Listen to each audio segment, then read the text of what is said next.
Coming up outside, now inside. Christian. That's why they give you hundreds of pounds. Now you know you're spitting. You got the whole world vibing the same. You ain't doing it to watch the change. You got love for the game.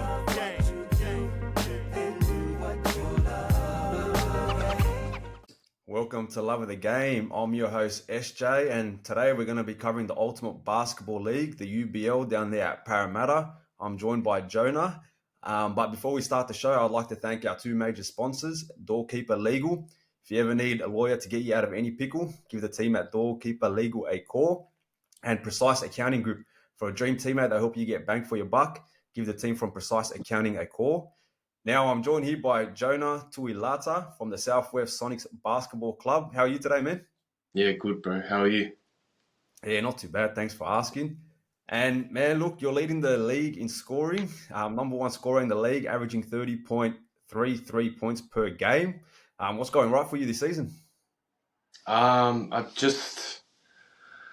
been allowed to play freely, I guess, and my teammates are good at sharing the ball. We play well together. I've got a couple boys in there that I've played with before. So we all move the ball well and we just get along and we have fun. I guess that's what has helped me in my success and the success in our team. Like we've done pretty well this season and we're all enjoying ourselves so far. Now, Jonah, we're going to get to know you a little bit more. Where did you fall in love with the game of basketball? All throughout high school, I'd say. Me and the boys would just play basketball at lunchtime, recess. I think that's where it sort of started off because we had a lot of fun, and I'm sure a lot of people can relate to that. Even just not at a serious point, just having a good laugh and competing together. And then I never took it serious at that point. And then when COVID hit, we went in lockdown, I think 2020 or 2021. It felt like long ago. I think it was around 2021, yeah, 2020. Yeah, only thing you could do then was go to the basketball courts, go to the park. And that was me, like at the courts every day. Just playing basketball, shooting around, playing some pickup. That's where I sort of fell in love with the game. And I realized maybe I could make something out of it, or I was decent. I look back, I was pretty trash at the time, to be honest, compared to the improvements I've made. Yeah, that's where I fell in love with the game, and I'm a late starter. So I've got to ask you too, man. Look, you got a pretty solid build for a 20-year-old. Rugby league, rugby union, things like that weren't an option. Yeah, I played for fun when I was younger, or pretty much all throughout my childhood and throughout high school. Yeah, I played for fun. I didn't really take it too serious, but the passion for basketball sort of overtook it. I had more fun playing basketball, and it was something different. A lot of kids where I'm from, all they know is rugby league, rugby union. Big ups to them, no love lost there. So I just felt like taking a different path. Look, man, we're going to be talking about Alex Higgins-Titcher because, look, he kind of grew up in Sydney and he kind of took the path that you guys are taking, Youth League, Waratah League, UBL, NBL1 East, and now he's signed a development contract with Cairns Taipans, and, bro, he's actually been studying and putting up double-doubles and kind of just showcasing what Sydney ballers have. Does that kind of give you guys inspiration? They go, you know what, like that could be us also? Yeah, for sure. Definitely gives me personally inspiration. I know it would give other guys in my position inspiration as well, because the game has grown a lot in, say, the past 5 to 10 years, where there are those pathways and where you don't have to go overseas now to pursue a basketball career. Like, it's starting to grow a lot more within Australia. I think New South Wales still has a bit more work to do compared to the other states. But I can only see it going up from here, and it's looking bright for a lot of the young stars that are out here. There's a lot of talent, man, and I really think that there's a big future ahead. 100% agree with you on the talent, man, because look, I was as I said, I was covering the whole UBL this weekend. And bro, I was posting up the highlights, and my mates were calling me up. He's like, bro, what competition is this, man? Like, bro, like, where's he at? I was like, bro, it's at Parramatta, man. It's just around the corner from us, but like, no one hears about it and things like that. So, that's the reason why I'm love of the game is kind of doing what I'm doing right now, is because I want to kind of like promote you boys and kind of showcase your talent and sort of your skills, because yeah, it is well deserved. And basketball in Sydney hasn't kind of like reached the pinnacles of like Melbourne and things like that. So trying to get that up there. Now, let's talk about your game, man. As I said, number one scorer in the Ultimate Basketball League, 30.33 points per game. Now, I want to talk about it, man. Look, your stats at the first 3 games of the seasons, no 3-pointers made, but out of your last 6 games, you've hit 5 games where you've hit 2 or more threes.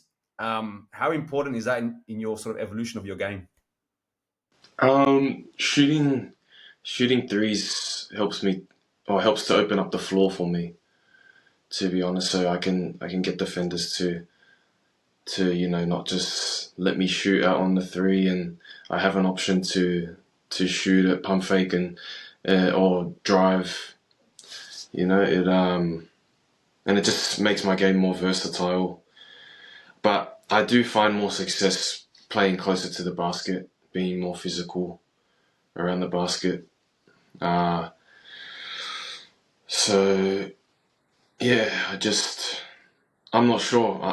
I just go out and play every weekend. I'm not really, I haven't really thought about that. I didn't even know that I didn't shoot any threes in the first few games. But yeah, I guess when I get more comfortable with the team, that's probably how it worked. I got more comfortable with the team and started shooting more, and my teammates trusted me there. So I guess that's how it happened.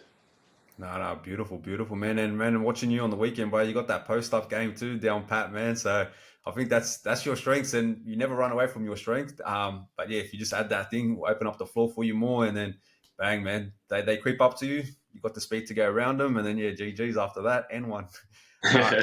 Now let's talk about the Southwest Sonics. What has the club meant to you this season, and how has Coach Hamadi helped your game? Southwest Sonics is, to my knowledge, a young club. They only just started, and I'm pretty sure they're based around Bankstown and Auburn area.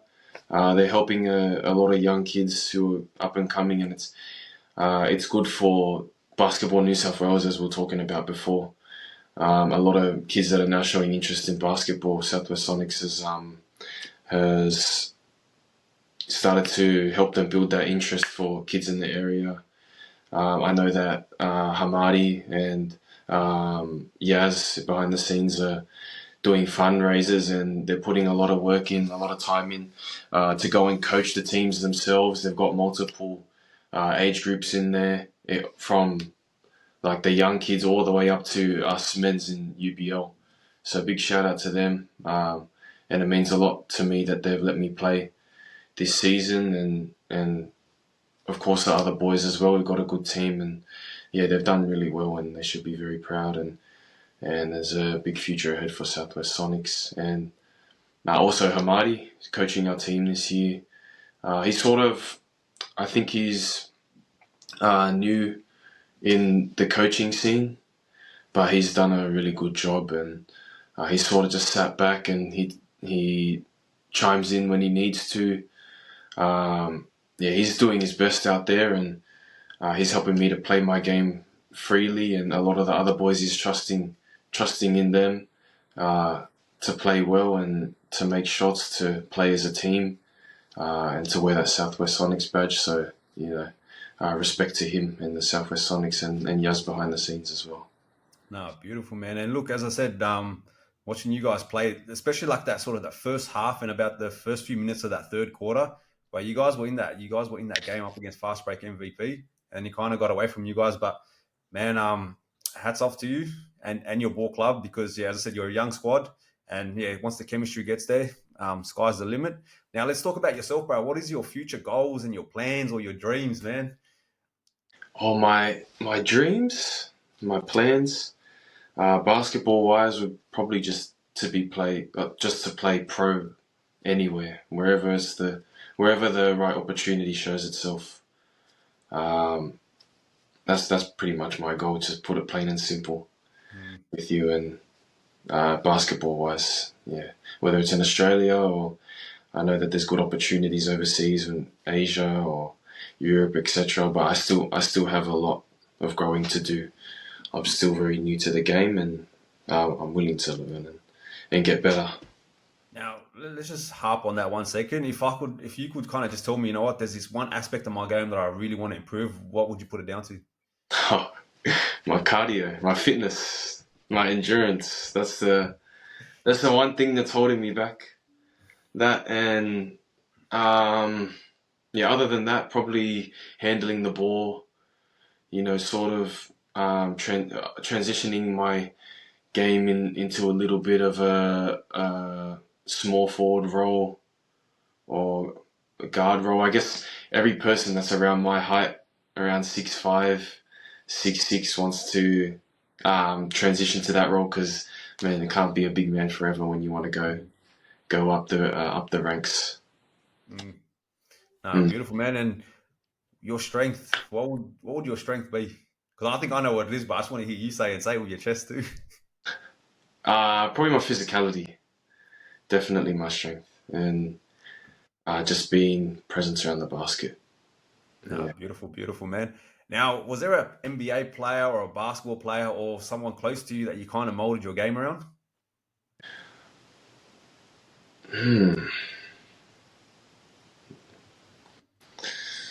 No, there isn't. I feel like I get compared to like Charles Barkley or like Dennis Rodman type of thing, but I never thought of it that way. My favorite NBA player is actually Giannis, but I can't really model my game to his. I'm not 7 foot. Now, look, I know you're a massive Bucks fan, and I know you mentioned Giannis Antetokounmpo there, and I know you can't kind of like mold your game around that, but if you can just find that intensity, sky's the limit for yourself also, man. And that intensity will help out with the cardio too, man, because as you said, basketball, you need that cardio, especially when you're versing those guards, those fast breaks and things like that. Yeah, definitely. Now let's talk about the Milwaukee Bucks, man. What's going on? I don't know, man. It's shocking, but hoping we find our footing. I feel like Giannis has all the help he needs, but all the boys gotta put their fingers out and contribute, compete, as Giannis was saying the other day. I'm hoping they do something quick because it's it won't end well if they keep going down that path. Now I'm going to ask you an honest question. I need your honest take, yeah? When that Drew Holiday for Damian Lillard trade happened, were you happy or were you sad? I was happy. Yeah, I was happy, but Drew Holiday's a really good player. I'm pretty sure, I'm not sure if I'm right, but Drew Holiday wasn't really performing. He wasn't performing offensively, but defensively, man, he was always there. You know what you're going to get from him. Yeah, defensively he's a menace, and I guess that's more consistent than offense. So yeah, maybe I shouldn't have been happy about that trade, but we'll trust in Dame. I'm sure he'll start to deliver soon if him and Giannis can learn to play together every week. The thing, man, you boys have been performing. Like Giannis and Dame have been playing their part, but it's just the other pieces, man. Chris Middleton needs to get back on the court, and Gary Trent needs to find his shot ASAP. Yeah. Because look, man, I'm a Detroit Pistons fan, so like pain and misery is all I know with the whole NBA. But watching you guys struggle has kind of like just made me happy a bit. So because as a Detroit fan, bro, we're just trying to cling into that playing spot, and I see you guys below us, and I was like, oh shit, there's a chance, man. There's a chance. Yeah. Especially after last year's shocker. Yeah. Now look, I've got to ask you too, if Giannis Antetokounmpo leaves the Milwaukee Bucks, are you going also, or are you staying true? Oh man, I've thought about this, because it looks like he's not loving it there right now, but I'll probably follow him, mate. To be completely honest, I'll probably follow him. No, I respect that. Because man, I was big on, because I was like a Dwayne Wade fan. Like Dwayne Wade's my guy. And then when LeBron went there, I kind of followed LeBron after D Wade retired. And then I was like, bro, you know what? Screw this, bro. I got to find myself a team, man. And then when I play basketball, man, I'm not the most talented sort of scorer, but you'll get defense from me. You'll get hustle. You'll get all those little intangibles. So kind of found Detroit Pistons, man. So that was kind of what they're built around, defense and stuff like that. So I followed them, and I've been laughed at and abused for years, but finally things are turning around, so it's been good. All right. So now covering UBL round 12 action. The first game of the round, you had Breakdown Basketball 110 defeating Lurch 73. For Breakdown Basketball, top performers, Akil Alexander, 35 points, 9 out of 18 three-pointers. Man, that boy was on fire, shooting lights out. And Viliami Fogarty, 20 points. For Lurch, Curtis Evich, 23 points. Now, look, man, you versed Breakdown Basketball. What makes them a tough squad? Firstly, they've got a lot of experience. Their chemistry is very good. It really shows, and they move the ball a lot too. They just enjoy it out there, and I know a couple of their boys, and they've just got a bunch of tough ballers. And when you combine all of that with the chemistry and the experience, of course, having fun, it just turns into a killer squad. So, yeah, respect to those. I think the chemistry there is on point there because, man, when Akil was running hot, man, they were just looking for him and they knew where he was going to be. And you kind of mentioned yourself with your team with the chemistry. And I think I was talking to Nay and he was telling me that Viliami's been playing with him for a while too. So all those boys kind of know their roles and things like that. So, yeah, that was an enjoyable game to watch. And, yeah, they're one of the top teams in the league also. Next up, you had Top Flight 94 defeating SPI 75. Jamie Sioris, 24 points, and Xiao Yao, 22 points. And for SPI, Jared Sorensen, 24 points. Now, these two teams were kind of at the bottom of the ladder, so they have been struggling. But yeah, Top Flight got the victory. What makes sort of like these sort of squads, I guess, take that next level to kind of like, I guess, to compete? Are these teams new or what's going on with these guys? I'm pretty sure SBI has been competing in UBL for a little bit now throughout the Young Guns competition and the main UBL competition. I'm not sure about Top Flight, but I know they have a lot of young guns in both squads, and I guess coming up against these more experienced guys playing NBL 1 and representative levels as well, it's good for their growth because I know they have a lot of maybe 16 to 17, 18-year-olds. So, big ups to them for showing up every week and putting in the hard yards and, improving their game because only bringing them to the next level as well. Yeah, respect that. And that's sort of great advice to kind of just keep learning and keep growing, especially those young kids competing with you guys. Because, bro, I was talking to kind of Charlie, he's like, bro, there's NBL 1 talent, Waratah League talent, like Youth League talent. There's a lot of talent in this competition. And for me, it was like my first game watching the UBL, but I have been kind of following the NBL 1 East scene and I'm familiar with a lot of those players. And then, yeah, seeing these young kids, I was kind of like, all right. And then kind of when I saw them on the ladder, I was like, all right, kind of makes sense. But I guess you just got to keep striving. And that's the thing about basketball, man. When you're on the court, you feel like you can beat anyone. So as long as you keep competing, you never know what can happen. Next up, you got the Parramatta Wildcats blue team, 103 defeating Glebe 101. Cody Finch, 36 points, 18 rebounds, 6 assists. And Jordan Sedigan, 30 points and 19 rebounds. For Glebe, Harrison Chen, 32 points. Now, look, man, you're going to be coming up the Parramatta Wildcats blue next round. What makes this squad tough? They've got a young squad as well. I know a couple of their players, and we had a good matchup against them earlier in the season. Went into double OT, and we only ended up winning by 2 points. They're similar to us. They have a lot of young guns that can run the floor. Cody's very talented. He can really shoot that ball, as you said in his last game. So it'll be a good matchup for us. And it will be a tough one because we have to win that one to sort of get through to the finals. It's a double points round this weekend. Yeah, I think it's a double points round. And that's the thing I want to ask you, man, because like all these teams, they kind of have like different systems and different game styles. Do you guys kind of talk about the matchup ahead and how you guys are kind of going to like identify weaknesses and strengths on that team? No, for Southwest Sonics, we sort of just maybe we'll talk briefly about it during the week, just individually with Hamadi, the coach. But we just show up on Saturday, maybe try and come a little bit early and we'll discuss it then and talk about what we need to do on the day. Oh, beautiful. Now, man, my team of the round was the Parramatta Wildcats, 121 defeating KBC 103. You had Aaron Nankaro, 41 points, 15 rebounds and 4 blocks. Alexander Foster, 27 points, 6 assists. And Kalen Baylor, 13 points and 10 assists. And, bro, this dime of the round in between the legs, finding Nico. And for KBC, Brandon Kang, 45 points, 10 rebounds, 6 assists. And that man was lights out too, watching him play. Now, the Parramatta Wildcats, they're an experienced team. They're second on the ladder. I want to ask you, who do you feel is the title favourite at the moment? Team? Yeah.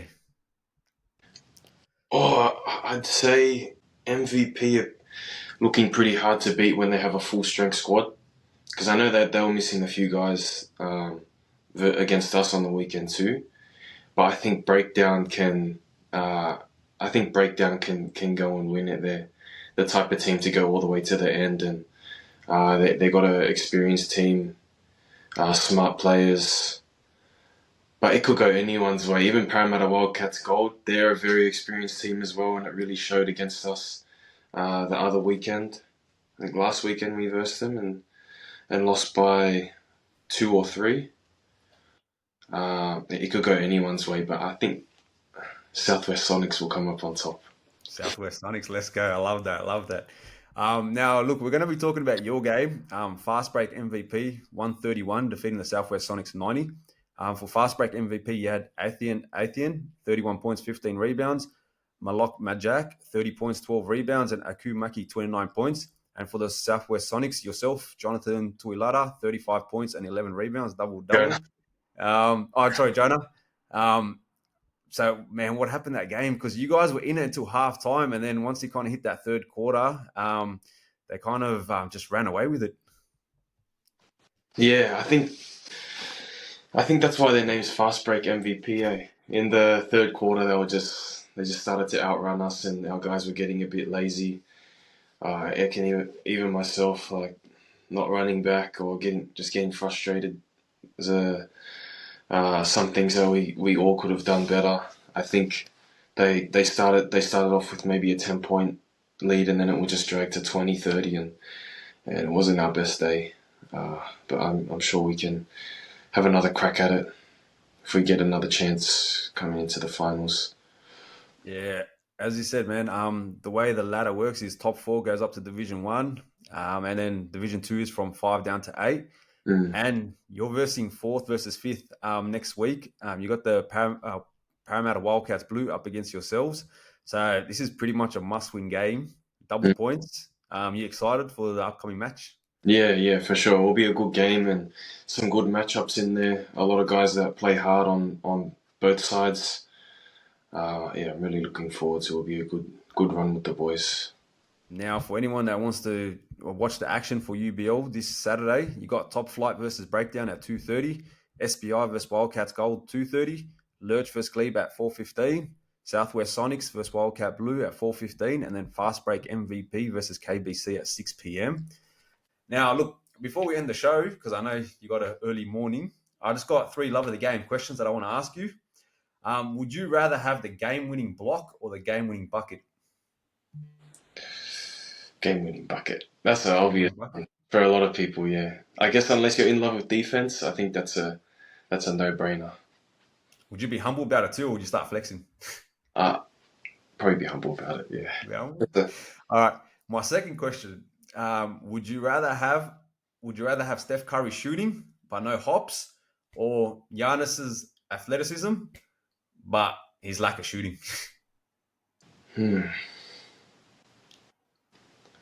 Probably Steph Curry shooting. Yeah, Steph Curry shooting. Nice. And the third question, final question for love of the game, is who is your NBA GOAT? Oh, MJ, all the way. MJ? Yeah, I'm a young boy, but MJ all the way. Oh, what do you love about MJ's game? What made him? Oh man, he's just iconic, eh? I can't really say much about it. He's, I think once LeBron retires, then that GOAT conversation will get brought up again very heavily. But for right now, MJ's just so iconic. I don't want to get into all that discussion, like all the rings and all that. All right, let's Yeah. disregard the GOAT, but who is your favorite NBA player of all time? Oh, favorite NBA player of all time. Probably Giannis. Yeah, has to be Giannis? because I'm a young fan, to be honest. Like I didn't really look too much into the NBA when I was younger. Mm. I only started following it more heavily when I started playing. So yeah, it has to be Giannis. I respect the honesty, and bro, you got to enjoy that closeout game up against the Phoenix Suns, eh? Yeah, man, I was all so happy about that. Because Yeah. I was so shocked, man. I think he shot about 15 from 16 from the free throw line, and he was Yeah. just amazing and got that block on Aiton. And I was like, bro, who is this man, bro? It was Yeah. next. Yeah, that was crazy. Yeah. No, beautiful, beautiful, man. Look, I just want to thank you for joining the show today. And yeah, we'll sort of keep up to date with how you're going. And I'm going to have a post soon of the top scorers in the league, and I got your face there on the post. So yeah, congratulations on your season so far, and good luck for the rest of the season. And yeah, love the game. We'll be following you guys. So thanks for joining the show. Thanks, bro. Appreciate it. And I'm sure myself and a lot of the boys, we appreciate what you're doing, man.